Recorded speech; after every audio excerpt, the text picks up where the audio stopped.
Alors, ça vous montre une grande variabilité des comportements rien qu'en donnant un nom ou rien qu'en prenant une décision, mais bien évidemment on vit tous dans des cultures différentes au niveau olfactif, rien qu'à voir les cultures alimentaires aux quatre coins du monde.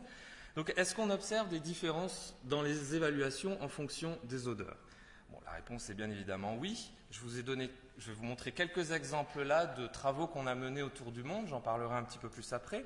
Donc vous voyez pour un certain nombre de pays, Chine, Suisse, Singapour, Angleterre et aux États-Unis, vous avez des notes, alors toujours de désagréable à agréable pour la cannelle. Et vous voyez pour quelque chose qui est globalement agréable pour nous, les Chinois ne sont pas très fans, les gens de Singapour non plus. Prenons maintenant une odeur assez consensuelle apparemment, le pamplemousse. Vous voyez que le pamplemousse, il va être autour du monde assez bien aimé, il n'y a pas beaucoup de différence. Allons maintenant un petit peu dans le désagréable. Est-ce qu'il y a des odeurs qui sont vraiment pas aimées par tout le monde? Alors, on en a quelques-unes, genre la moufette, skunk ou civette. Et vous voyez que les scores, pour à peu près partout dans le monde, c'est assez bas.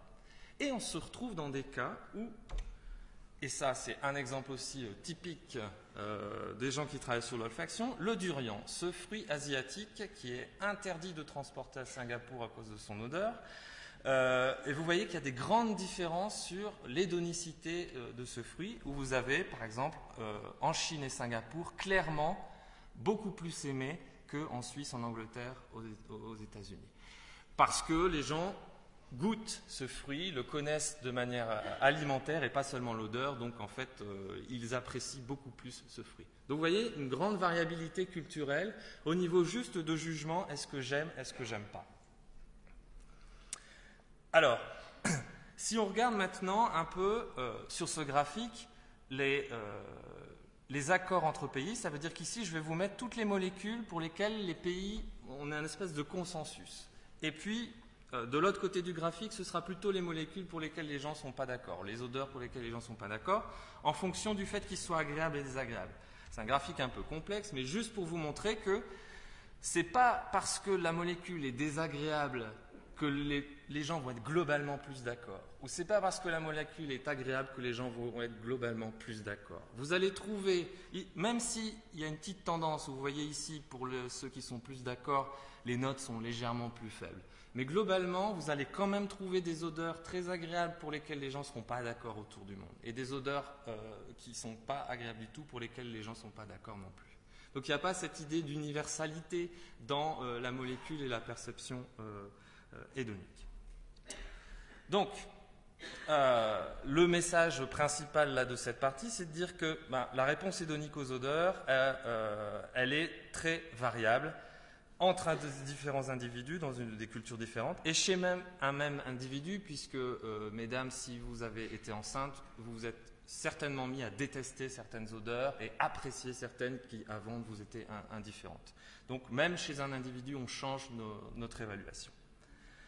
Ok, aimer une odeur ou ne pas aimer une odeur, c'est relativement basique, c'est-à-dire que oui, dès qu'on sent une odeur, on peut dire « ah oui, j'aime pas ». Mais avoir des émotions pour une odeur, c'est un peu plus riche que le simple fait d'aimer et ne pas aimer. Quand vous imaginez les différentes façons d'aimer une odeur, vous ne les aimez pas pour les mêmes raisons, c'est réduire le monde de l'émotion à « j'aime pas », c'est un peu très restrictif. Donc, on a mené une série d'études pour savoir si, justement, les réponses verbales émotionnelles, ce que disaient les gens, ça pouvait se résumer à « j'aime pas », très basique, ou alors est-ce que c'était plus riche que ça?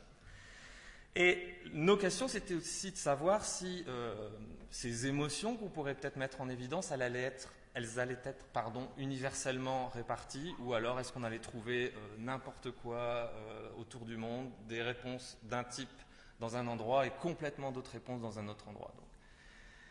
Et donc on a mené des études dans 7 pays différents. Et qu'est-ce qu'on a fait exactement? L'objectif, c'est d'essayer de sélectionner les termes les plus importants, donc les mots les plus importants que les gens utilisent pour décrire ce qu'ils ressentent.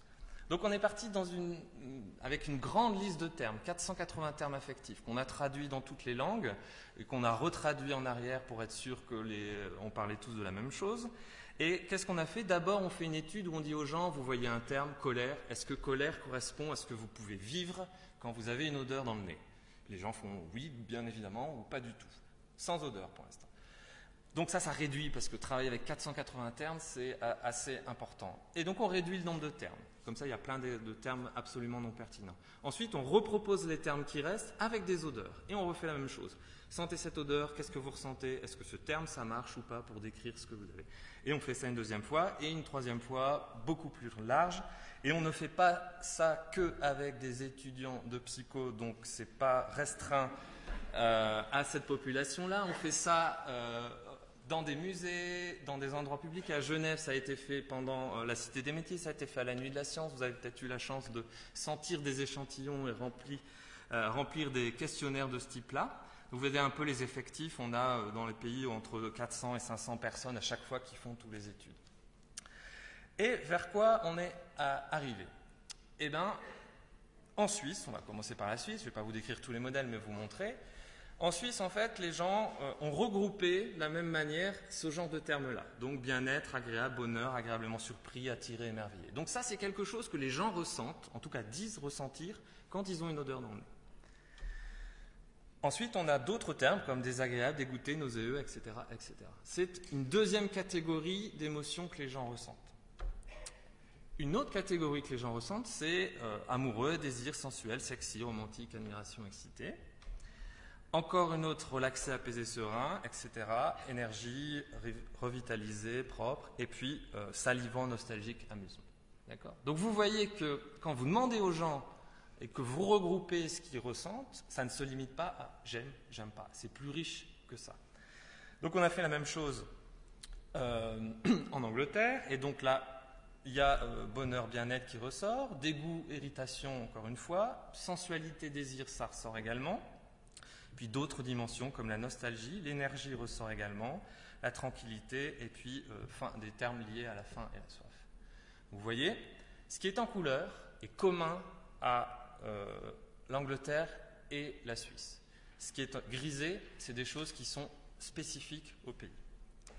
Et Singapour, tiens, on retrouve énergie, on retrouve sensualité, désir, on retrouve bonheur, bien-être, on retrouve dégoût, irritation, et puis il y a des catégories émotionnelles qui sont plus spécifiques. On en trouve une qui est notamment intéressante, ce qu'on a appelé spiritualité, mais ça c'est surtout les termes qui sont importants, parce que ça vous montre à quel point, dans ces cultures où il y a encore beaucoup d'encens, où il y a toujours une présence des temples, où ils vont régulièrement, par rapport à nos cultures où il y a beaucoup moins ces présences, on va forcément faire des associations entre le monde olfactif environnant et puis notre vécu émotionnel.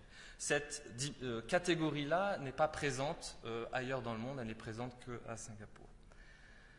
Donc,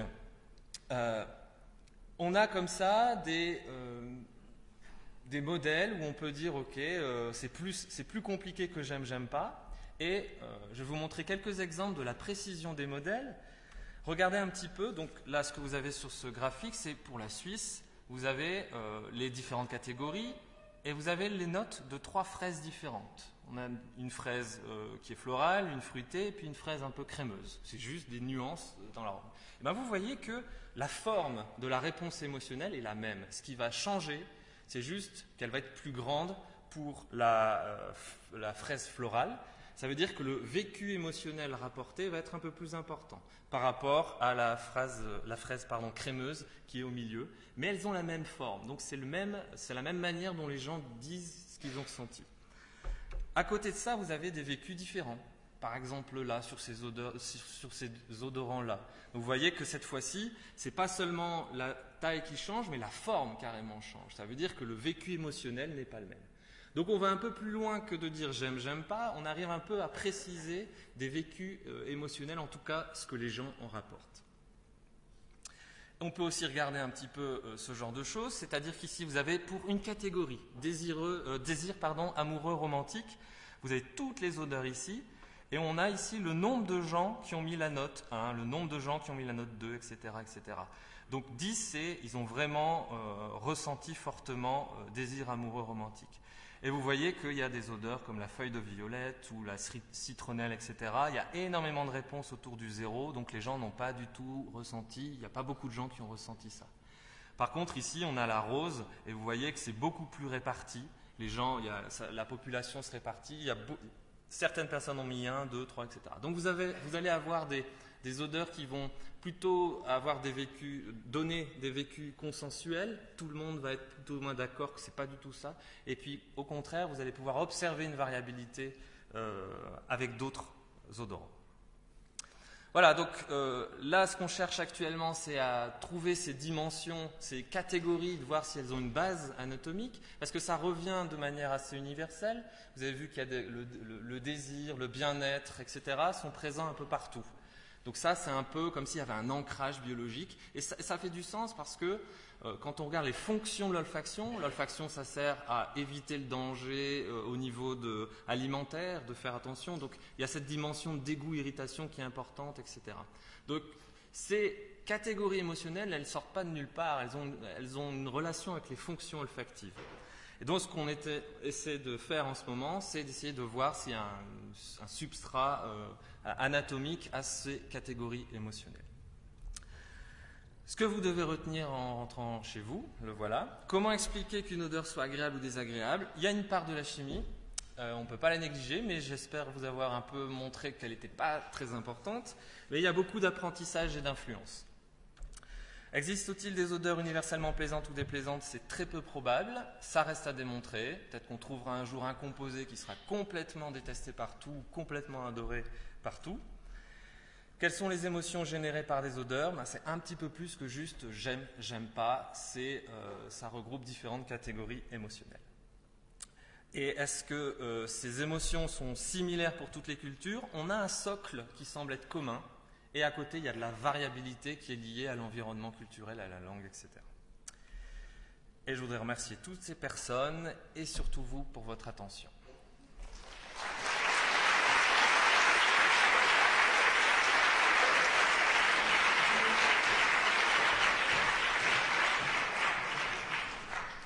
Alors, je remercie nos deux intervenants pour cette très intéressante présentation.